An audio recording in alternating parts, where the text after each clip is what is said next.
Good morning and welcome to Monkhouse on Mondays. Today I'm introducing you to Neil Hucthinson. Neil works in Burnley. Neil, just give us a quick overview of what you do in Burnley. Yeah, Burnley Leisure, we're a leisure trust. We've got a sort of wide range of facilities and services. We've got a golf driving range, golf course. We've got 2 multi-use leisure centres, swimming pools, gym, sports halls. We've got an athletics track, we've got a theatre, we've got a sports development section that goes out into the community, and we've got various other up and active cardiac rehab development programs that operate across the borough as well. Brilliant. So you're one of those organisations that really operate in the heart of their community, dealing with the challenges that those communities face. So it's a fascinating business, but before we go down that route, we have to ask the question. The Chief Medical Officer has been telling us we're allowed to get exercise every day. I know in the past you've been a fell runner. Are you still at that, or have you found something else in lockdown? Yeah, pretty much. I think the first sort of month, 6 weeks of lockdown, I didn't do much fell running. It was it felt like I might have been lynched if I'd have been seen out running in a public place, because we were in sort of this lockdown. So I was using Les Mills on demand, which was something that we rolled out to our customers. So using the laptop, using the iPad, doing home workouts with a few weights that I'd got in the boot on the last day of the gym operation. And then as lockdown eased, I have been able to get out and do a bit more running and get back out on the fells in the last few weeks. So I've been generally keeping pretty fit, probably using the time I would have used to commute to work to exercise. Yeah, absolutely. I'm finding the same. You know, not driving 35,000 miles a year has made a real difference to the time I spend on my bike, which is great. So you gave it a quick inclination there around, you know, what business you've got and how you do it. What have the team been up to since lockdown? How have they been occupied? Yeah, I mean, most of the team have been on furlough, so we've got about 170 staff, about 150 or so staff have been on furlough. Despite them being on furlough, many of them have been doing lots of training. So we send out a weekly newsletter to all the staff while they've been off, which had all sorts in from quizzes, recipes, things like that. People like the lifeguards, they've been completing all the online. I think there's been about 12 online modules that the RLSS have produced, and we've been sending out other bits and pieces of time management, assessment, and modules of training that can be done online. So we've been trying to keep staff busy with that. We've had quite a few sort of just social catch-ups as well, using Teams or Zoom, just checking in with staff, seeing how they are, trying to keep them updated with what's going on to the best of our knowledge. I think many staff have been keeping fit as well, doing the home workouts. We put some videos together of the staff sort of saying hi to the customers as well, which took a couple of weeks putting together as well. Yeah, brilliant. Okay, and you mentioned home workouts and things like that, and you're one of those organisations that decided to share all of the social media and the exercise classes and recipes and things like that, but you decided to share it with the whole community, didn't you? What was your thinking behind that? I think we just knew that everybody was going to want something out there, and we thought, you know, let us be the first point of call for that content. One with my sales head on is that everybody is a future customer or a future user. There are people that maybe have never tried any of these classes, never undertaken any fitness, and we know from some of the studies in the data now that people have tried new things. They've maybe got into keeping fit because they had nothing else to do. So we were sort of second guessing that, I suppose, and thinking, well, let's make this available to everybody. Let's look after our members. Let's not make it a paid for exclusive service. And we've had some really good feedback from that. We've had messages from far afield in Cornwall, Devon, Wales, as well as the local community, which is nice. Yeah, and I saw some social media, because I follow you guys on social media. I saw some social media around some of the food banks and some of the delivery stuff that your team were doing as well, you know, using the vehicles from Burnley Leisure. Again, what's the thinking behind that type of stuff? I think we were one of the best placed local organisations in terms of being able to support that. We've got vehicles, we've got staff with local knowledge. They're used to delivering in the community, and we had staff that have got that mindset that they wanted to help. They came forward and volunteered. This is while staff were on furlough, so they were all volunteering their time to do that. We had some sort of supervisory managers that helped coordinate it in terms of booking slots and booking the vans out. So we wanted to help the community and put ourselves out there. Yeah, that's really good, and it's that local services for local people, and I think maintaining your presence will only do you good. You know, I lived in Bolton for a while, and that sense of community is really quite strong in those parts of the world, and I think using that is a really good idea. But you've also you've got a golf course. Yeah, last time we met, actually, I think we were at the golf course for an LFX meeting, and we were talking about how well you were doing around being almost self-sustaining now, not reliant on grants, etc. And you've reopened the golf course. So how's that been? What have you learned from reopening the golf course? I think firstly, it's been one of the good news stories, golf. It was the first thing that was allowed to reopen golf courses. And if you look at press from the last 12 months prior to that, there have been golf courses closing down across the UK. We were bucking that trend and doing okay, but we've gone from doing okay with the golf to doing very well. Right. You could only book online, and to book online you had to be a member.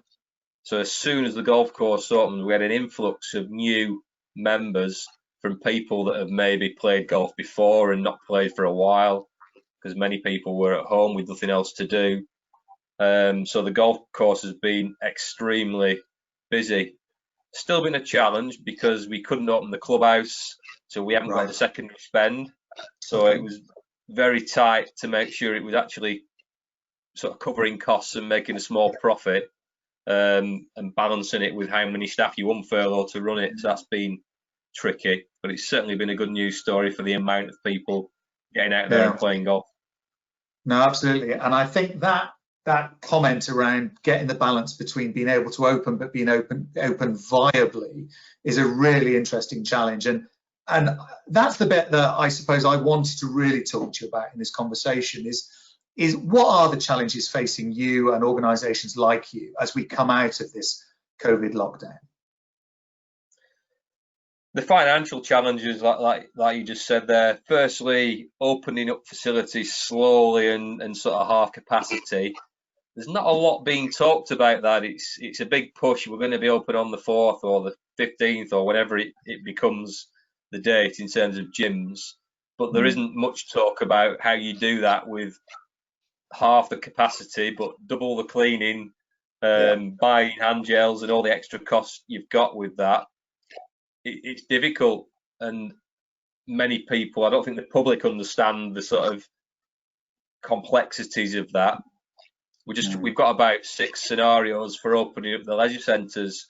Is it 2 lifeguards on the pool? Is it 1? How many gym staff do we need? It depends on how many swimmers we're allowed in. And if we unfurlough too many staff, it's just going to result in a worse financial position than we're already in. So it's a very difficult call, but we can't continue to stay closed either. Okay. And, you know, we talked about it earlier, the fact that you actually, as an organisation, are not reliant on a massive grant from your local authority, but you operate stuff that is almost cross-subsidised. So you use that principle of fitness and swimming lessons to create, I suppose, a bit of a buffer so that you can operate the theatre and you can operate sports development and things like that. So what are you thinking around the future of those services that maybe as a business you knew and you accepted that were costing you money, but you're not now going to have almost the profit from other things to help subsidise that? So what's the thinking behind those sort of ancillary services? It's no doubt going to be difficult. We subsidise the development section, which obviously has massive community value. And there is also some monetary value in that because many go on to join the gym and you play badminton and play sport. So they're a pathway into sport and fitness.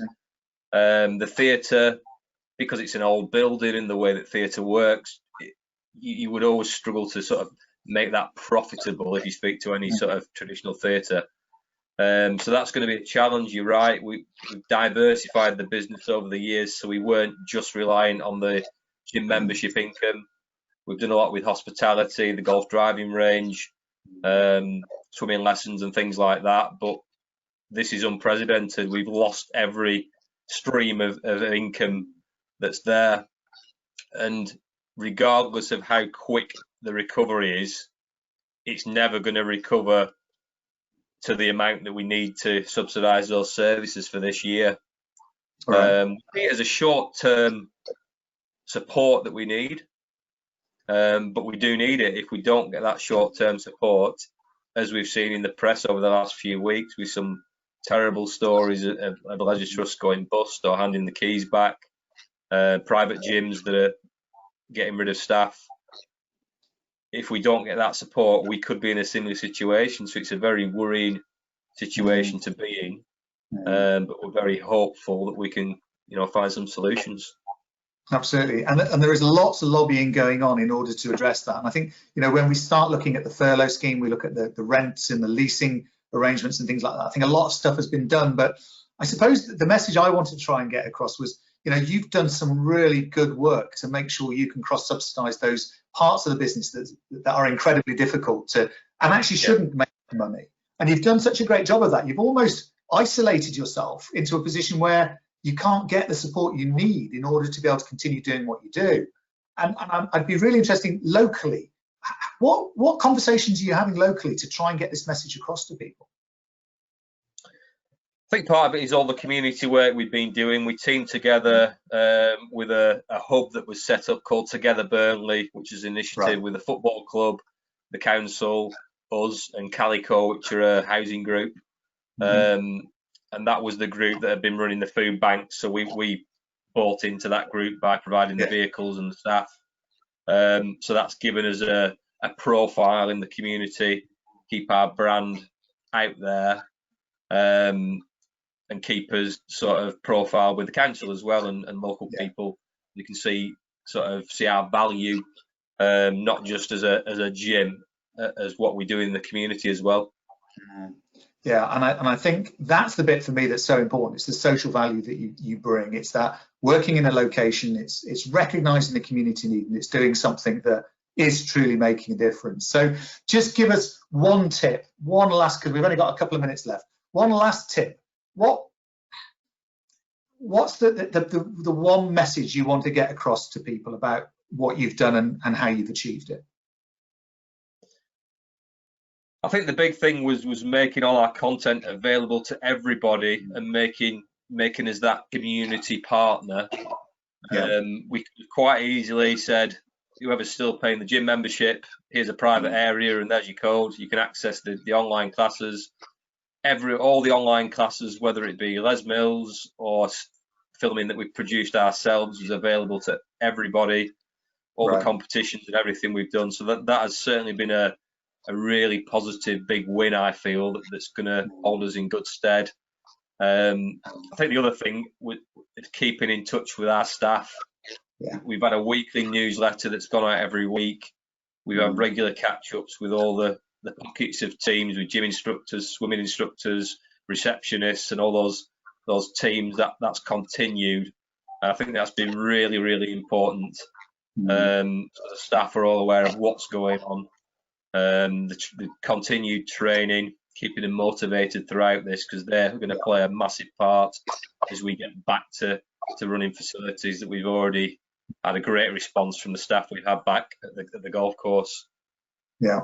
Brilliant. And I think that's the really good note to end on, because I think that's the bit we now need to do much more work on, is about giving our teams more confidence around the return. So Neil, thank you so much for your time. It's an absolute pleasure to talk to you as always. And I'm sure we'll catch up soon over a coffee and a panini at the driving range, because the food is excellent. So we'll see you soon, Neil. Take care. Thanks for your time. Bye-bye. Nice talking to you, Dave. Thank you.